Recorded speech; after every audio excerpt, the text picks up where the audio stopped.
Today we have Sober Chris with us, and he has a coaching company that helps people over 50 recover from alcohol.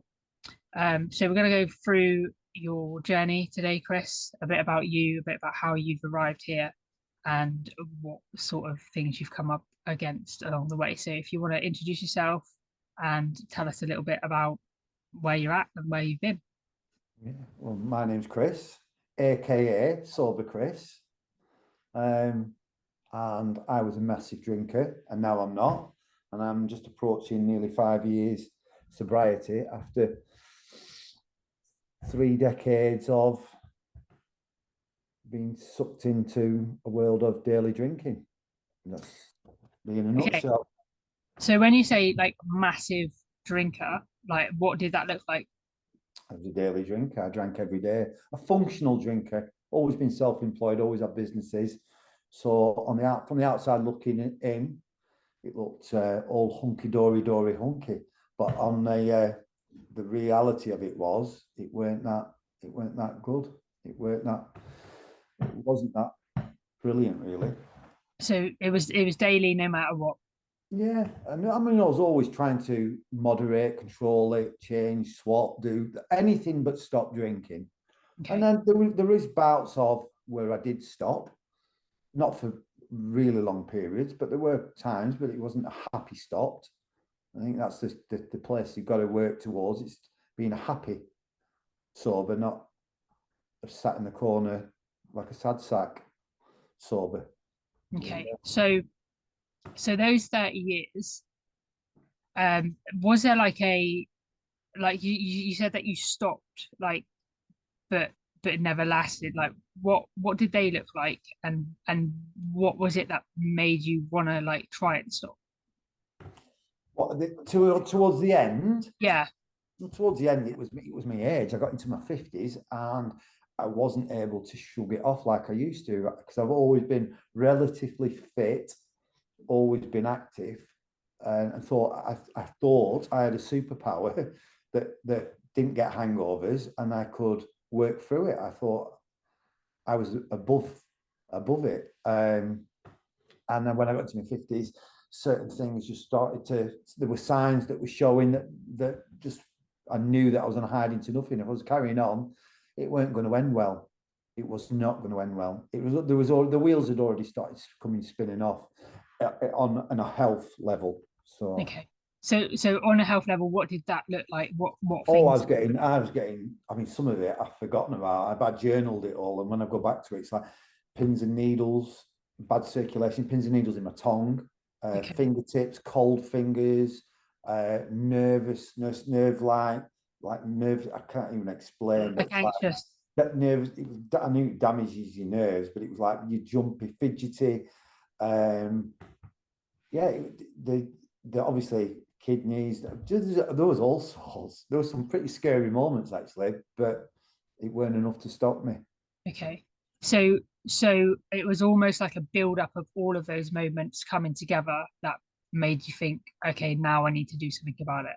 Yeah, now I need to really do something about it. Otherwise, I'm not going to be here. You know what I mean? And I had so I packed in 2019, and in 2020 I had my first grandchild, which was another. It wasn't the reason why I started, but it gave me enough to think I never want my grandson to ever see me drinking. Just to be that example, really, Yeah. and Yeah. that was another real good reason to. So it was the health that set that wheel in motion, and Yeah, then having like a stronger pull on the other side as well. yeah, Like so that health is oh my God, my health's getting into that negative state, and then yeah, oh, this positive thing has just happened, and I actually want to be present for it. I want to be yeah. here for it, and I want to be around for it. Yeah, I think, and it was. I think it was a build-up of lots of different things because there was nothing that I hadn't done. I consume Quitlet, podcast books, audio books, particularly on sobriety and the different angles of it because everyone's got a different, like a 12 step, and there's this and that. And, and I mean, I even did the Alan Carr, the easy way to stop drinking. I think I did that. I think I did the day clinic 3 times in London, which I did get 6 months of relatively happy sobriety. But we're talking, this is over 20 years ago, this. Yeah. 20 years ago, over 20 years ago. And then I did it again in Birmingham. I did it, I think I did, well, I tell you how many times I did it, they ended up giving me money back. Okay. I think I was probably one of the first people to get refunded. I'd done all the top ups, gone back to Birmingham again and again. It was one of them. So it weren't for lack of trying. Yeah. But sometimes something's got to drop. Yeah. Because there's not any level of sobriety that I don't understand. I feel like I've been through it. But that's how it played with me, because way back, there are times when it took me to dark places, but I came out of it and managed to carry on drinking normally. Okay. Well, normal-ish. Okay. If you call drinking every day normal. So from what you've just said there, it's almost like you've consumed all the information, you've taken all of the steps that have like physically been possible of how you thought the journey should be going. But then actually, when you strip it back, the only thing that has helped you is you doing it for yourself and you taking the physical action, because the action of going to these places is almost sometimes, oh, I'm doing it, and it's going to work and I'm going to rely on this thing, but actually you had to bring it back and solely rely on you to do it. Yeah, which comes back down to, which now when I reflect on it, one of the biggest points at which I wish I'd have known decades ago was identity. I had adopted, and when I was a drinker, obviously my identity was that of a drinker and that environment and everything like that. And then, unbeknown to me, I developed an identity of someone who was trying to pack in drinking. That was my identity. Not someone who had packed in drinking, someone who was trying to. So it was like, it just perpetually carried. That was it. It was a constant trying to stop. Not stopped, not that's behind me. I don't know if I'm wording this right, but my identity today, a bit like with smoking. I mean, once I know loads of people that used to smoke and don't smoke. Now you can turn around to someone and say, no, I don't, I'm a non-smoker. But it was like there's a period where you're trying to stop. I'm trying to give it and it's like, until you adopt the new identity, nothing really changes. Yeah. But then once that thing, I don't know where that shift. I think that might be just like a light bulb moment. I don't know when it actually happened. So I think you have to gradually. I think I had to gradually learn to believe it, the belief of it, and then once you believe you can do it and you've done it, then the new identity. And I think there is a lot of quicker ways of doing it than the way I did. Now I know about identity and shifting your identity, and that's where I think I'm at with it.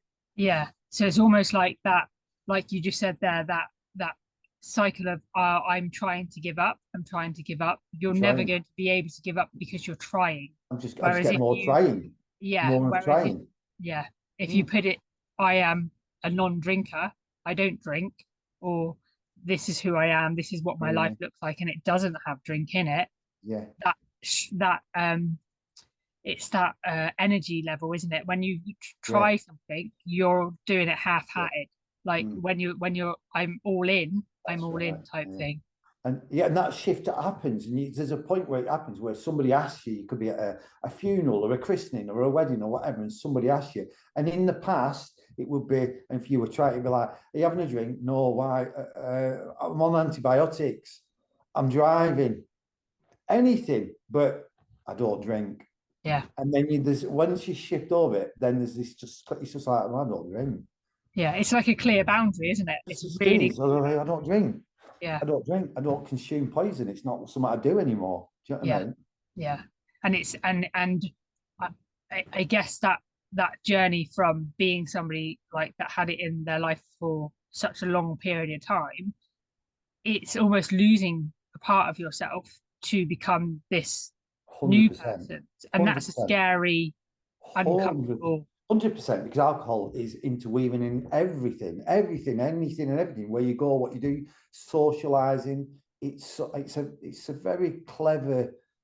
It's a very, I got a dim view of how, you know, what it is now.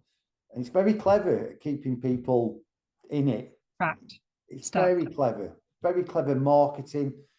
It's a very clever drug. Yeah. It's very, they put a lot of money into keeping you hooked. It's Yeah. not, you know, I know, you know, the father-in-law used to work at the brewery, and he said that the packaging, the bottles and everything costs, that's where the money's at. The stuff inside don't cost anything. Yeah. It's the marketing around it. So Marketers. you think of like a beer advert, you think of in the summer when the beer adverts are on, it's like a Yeah. really nice, happy, sunny day, Lots of everybody's smiles, laughing, laughing, joking. And fun, then you fun, actually put that fun. into real perspective and you go to a barbecue and you don't see that. It's like Yeah. it's two completely different. Weird, isn't it? They don't show two people getting drunk, then arguing, falling out, and then jumping in a car, drink driving, or whatever. However Yeah. it turns Yeah. out, Yeah. things being thrown and things being said, or whatever. The reality of it don't show any of that, and I think that's a No. massive. So it's like the tip of the iceberg. The bit that they see is the bit underneath is huge. Yeah. Yeah. Like, and imagine just like for a second, if that was actually, if those adverts got switched round, Or like what? just that messaging and that conditioning, Yeah, like that yeah. would help like thousands. I Just, always like the thing, George, where it's like if you had to pitch alcohol today to the Dragon's Den, you stood there and you had to pitch this amazing, great invention that you've just come up with, this stuff called beer and wine and vodka.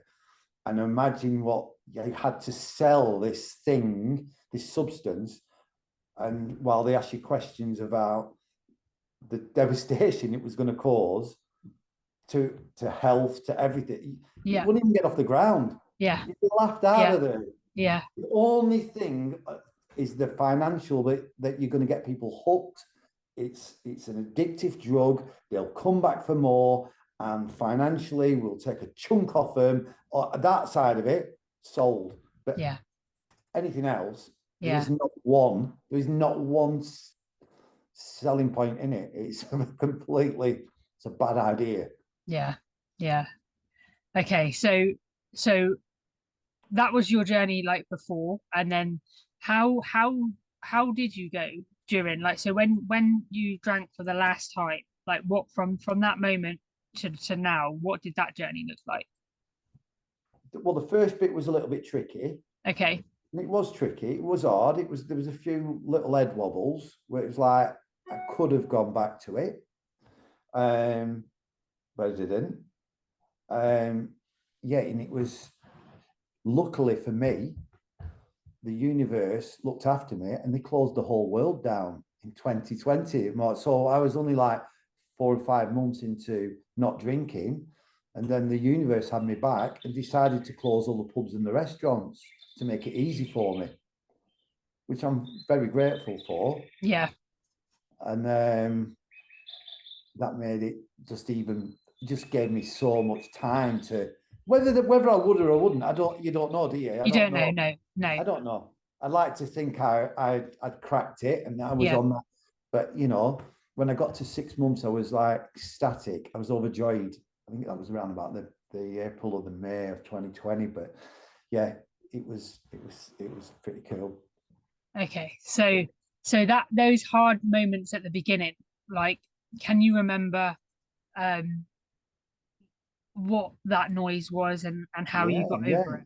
It was a proper pity party. It was me being a proper sad sack. It was me fueling that, oh, this is shit, everything's shit. You just going into that self-talk. Hmm.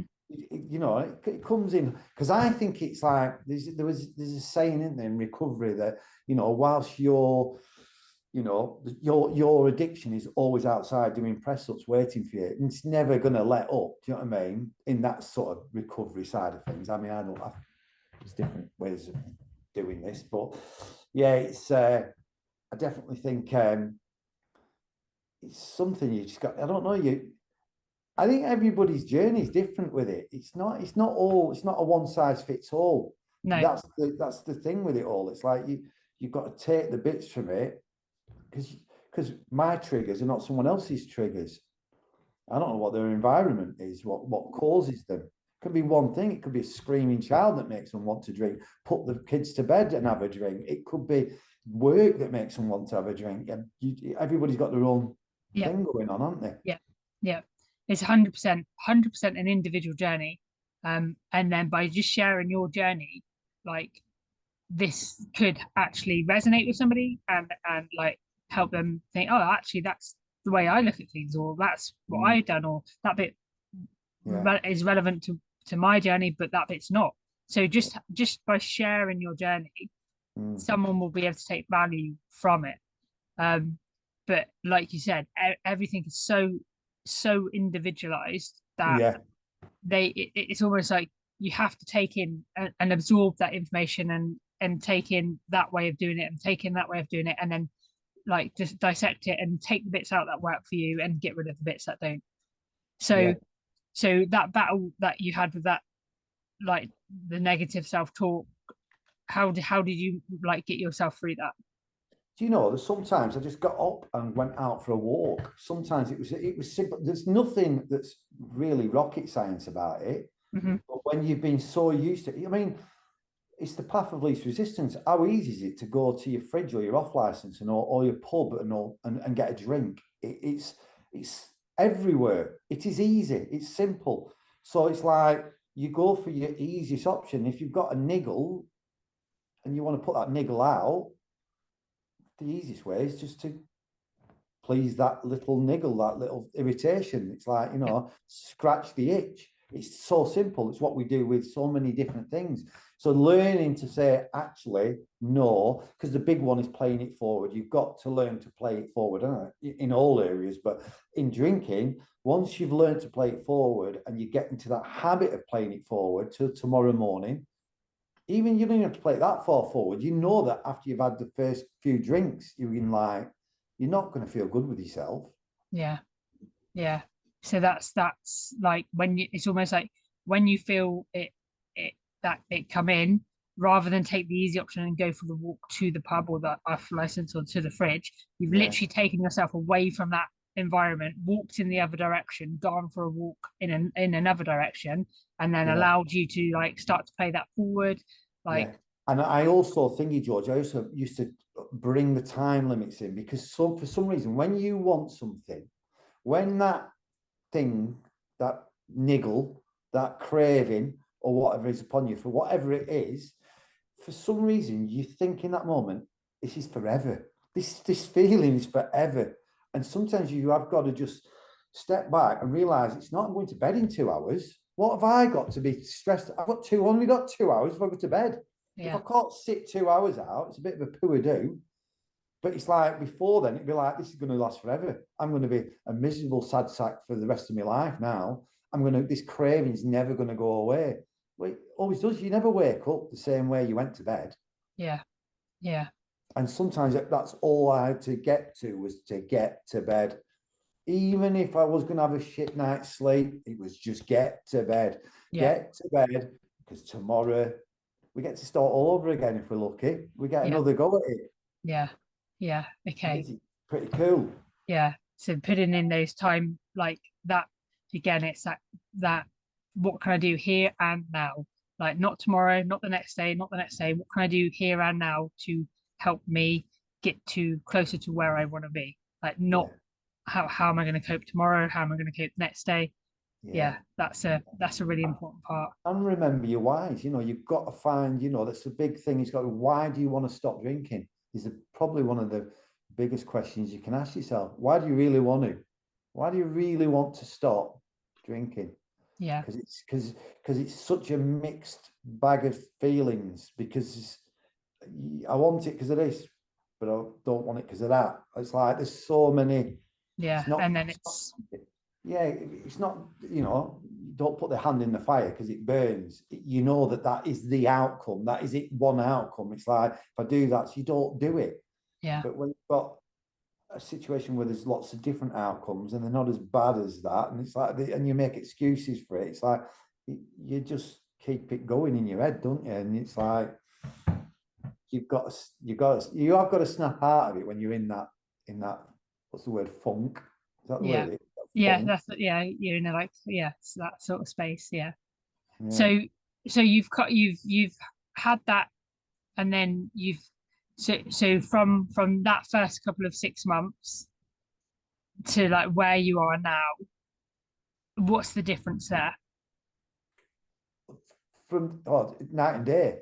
Yeah, It's night and day. It's like, even I go to as far as to say that the difference is now that even if I get any sort of romanticizing around alcohol, which doesn't happen very often, but if it was to come about, the playing it forward just overrides everything. yeah. I know exactly what it's going to feel like tomorrow. So And like where you are now to where you were, like so that like I need to get to 2 hours, I need to like get to bed, like that literally doesn't come into play at all no, it's now. nothing, not even nearly, no. Doesn't even, does it? No, it doesn't even, it just doesn't. And then It doesn't. It's even like, so like going on holiday now, like the first time you go on holiday, especially if you're going like the airport lounge and everything's, you've paid for it and you're not going to drink it. You know, when you're going on an all-inclusive holiday and everybody else is drinking, you think, oh, you build this big fear up of, oh, how am I going to do it? But when you've done it and you realise it ain't, well, it's not hard. How hard is it to not put a drink to your lips? yeah, It's not hard. yeah, It's really, really simple to not put a drink to your lips. It's only in your head. yeah, But once you've done it, then it's like, you don't pity the people that are in that place, but it's like, it's nice when you watch other people drinking and thinking, I'm going to be fresh as a daisy tomorrow. It's tomorrow. like, because I just play it forward. It's tomorrow morning. It's only me going to be up crack of dawn on holiday, going out walking, swimming, doing whatever it is, waiting for everybody else before breakfast. Yeah. So is that almost like in that situation you feel like proud of yourself and like 100%, yeah, 100%, yeah, 100%. It gives you a proper boost. It's yeah, good. and that Yeah. confidence in your ability to actually no, I don't need that anymore. No, no, Yeah, and then it's like when you really get on that. I always say it's like when you once you get on the other side of it, and everybody's other side of it is different. I think that line is so different. But once you get on the other side of it and you're looking back at how it was, and you think, nah, why would I want to go back there? Why would I want to do that? yeah, And you do to a certain extent. I think there was in the Alan Carr Stop Smoking, where I think he tells you to pity people who are still smoking. It's actually to feel sorry for the people that are still smoking. And I think that's still, some of that sits with me with the drinking thing. I think that's still, it's like, it's a we, part of the process. yeah, Yeah, yeah, yeah. yeah, 100%. Okay. So so if there was somebody out there now that has just listened to your story and is back like like 6, 7, 8 years ago where you are now, like obviously it's a completely different situation, everybody's journey is like individual, but like Mm-hmm. what would you like say to them to that maybe that they would need to hear? The first thing I'd say is make a decision and a commitment to yourself to have a break from the booze. The fact that you're having that conversation with yourself is the thing. Nobody that I know of that is not questioning it. You know, as soon as you started questioning it, something ain't right. So Yeah, that's basically. So it's a commitment and a decision to yourself. The other one is this doesn't have to be forever. Don't get your head into this forever thing. And at the end of the day, I think they're doing recovery for just for today, just in the hour, whatever. But the point is, just make a commitment to have a break from the booze. It's only a break, yeah, and I would say do it for 30 days. Set that intention for 30 days to give yourself 30 days. Go back for it. If in 30 days' time you don't like it, go back. yeah, The off licenses won't shut. The pubs will yeah, still be open. They'll be sat waiting for you. Conversation, they'll guarantee to be exactly the same as when you left it because it never changes in all the decades I was listening to it. They're still talking about the same shit. yeah, So the thing is, you can always go back to it, but it's now maybe just time to have a break and make that commitment to yourself and give it 30 days. Because regardless of whether you stop or you don't stop, one thing I will say is that 30 days will pass regardless. yeah, If in 30 days' time, it will have gone and you'll have gone, I could have done that. I'd have been at the end of this now. I'd be sat here with a completely different outlook on my world, my life, every aspect of your life. There's not one area of your life that sobriety and putting down the drink don't touch. There's not one. Yeah. It And then changes the game. then you can also play around with that. Like for somebody, for example, somebody listening right now might think 30 days, that's why I would not be able to do 30 days. So they could literally I just was that switch that up and person, do 10. George. I Yeah. was that person. Yeah. I was that person. 30 Yeah. days, like 30 days. It's 30 days is like 30 years. It's just Yeah. seemed like 30 days of not drinking. But that, when you flip that, just listen to yourself. That just shows the power this thing's got Has on you, over. Yeah. Yeah. how much of a hold it's got on you. But I've got a wedding to go to. I've got a birthday. I've got a this. I'm going on holiday. There's always something. Yeah. Always something. Yeah. Always. And all those events are 100 million times better without it. And that's the other. Once you get over that hurdle, it's like, and telling someone that they just don't believe you until they've got over the line, their Yeah. line onto Yeah. the other Like, side of it. And then all of a sudden it's like, it's brilliant. yeah. It's brilliant. But when you go, when you go to events or things like that, and it's like you don't stop there for the same time. You don't need to stop there. There's once the first few hours have gone by, they're in oblivion anyway. It doesn't make Yeah. any It difference. doesn't make it. Yeah. Yeah. Autopilot. It's all autopilot. It's all. I have this thing which like this. I always put people on the spot with it, especially in the sauna at the gym, and they'll say, "Oh, we had a right laugh at weekend." So, well, what do you do? Went out drinking. Yeah. Time do you go out at? 1 in the afternoon. Time do you finish? Oh, late one. Didn't finish till midnight. So nearly 12 hours drinking. Yeah. You had a right laugh. Oh, we had such a laugh. Oh, did you? What did you laugh about? Come on. 12 hours, nearly 12 hours of laughing. Just give me one thing. One of the laughs. But and I always say, but make sure it's not somebody spilled a drink, somebody fell over, somebody did some dickhead thing, because that's normally what it is. It's like that's the level of funny that you're in when you start drinking. Yeah. That's what it is. And none of them can ever turn around and tell me a joke that was said, an event. There was none of it. It's just a blurred mess that alcohol brings to the table that makes you think you're having fun. But really, and all it is, I actually put it down to what alcohol does do. It turns the switch off and it does keep you in the now. Especially if you're in a social circle, you're in the now. You're not thinking about tomorrow, because if you would, you wouldn't be doing it. Yeah. You would not be doing it. It's got a very of keeping you in the now. And it's one of the big things, because if you learn, people who live a nice, clear, calm life learn to naturally live in the now. Yeah. That's all it's about, living in the now and being, because everything's great in the now. Yeah. But once you become reliant on a substance to keep you in the now, but that is the fun bit. I think that is what people don't realize. I think that is the fun bit of alcohol. It does keep you in the now, but you'll pay it back tomorrow. Yeah. So it's the price you're willing to pay, isn't it? Oh, it's the bank of energy, isn't it? It's just because I used to think that time was the biggest commodity we had. That's what my stance on it. I thought time is the big thing. You can't buy it back. Once it's gone, it's gone. Doesn't make no difference. Time is so important. But then it's like, well, actually, as I got a bit older, it's like, well, no, it's actually energy. Because what's the point? There's loads of people sat in hospital that've got time. Yeah. But they ain't got no energy. Yeah. What's the point? Do you want years in your life or life on years? It's what do you want? Yeah. And it's like once you get that thing and you realize it's like, no, energy. Because when you put it down, you feel great. It's like, yeah, this could be my last day on the planet, but it's going to be a fucking good one. Yeah. Yeah. It's class.